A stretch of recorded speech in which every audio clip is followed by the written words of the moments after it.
শিক্ষার্থীরা বার্ষিক পরীক্ষার রেজাল্ট কিভাবে নির্ণয় করা হবে আজকে তোমাদের এই বিষয়টি জানিয়ে দেবো, তাই তোমাদের ভিডিওটি দেখার জন্য অনুরোধ রইল।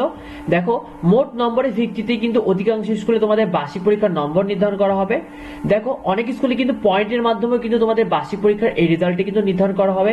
যেমন ধরো, কেউ 5 পয়েন্ট অর্থাৎ A+ পেয়েছে, তাহলে কিন্তু সে 5 পয়েন্ট, কেউ 4.50, কেউ 4.60, এইভাবে কিন্তু রেজাল্ট প্রস্তুত হতে পারে অনেক স্কুলে।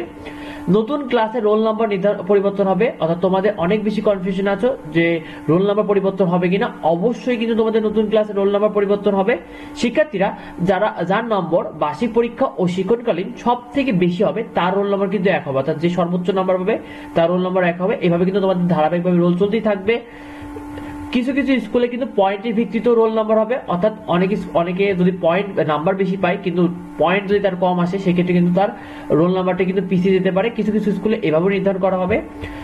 ফেল করবে যারা, তাদেরও কিন্তু রোল নাম্বার নির্ধারণ করা হবে, অর্থাৎ শিক্ষার্থীরা তোমরা যদি কোনো সাবজেক্ট ফেল করে থাকো সেক্ষেত্রে তাদেরও রোল নাম্বার নির্ধারণ করা হবে। শিক্ষণকালীন মূল্যায়ন ও বার্ষিক পরীক্ষার নম্বর কিন্তু একসাথে করে মোট নম্বর ও গ্রেড নির্ধারণ করা হবে, অর্থাৎ তোমাদের যে শিক্ষণকালীন মূল্যায়ন 30 নম্বর এবং বার্ষিক পরীক্ষা তোমরা যা পাবে তার 70% করে একসাথে কিন্তু মোট নম্বর ও গ্রেড নির্ধারণ করা হবে। আচ্ছা, কিভাবে তোমাদের দেখো বিষয়ভিত্তিক গ্রেড কিভাবে হবে?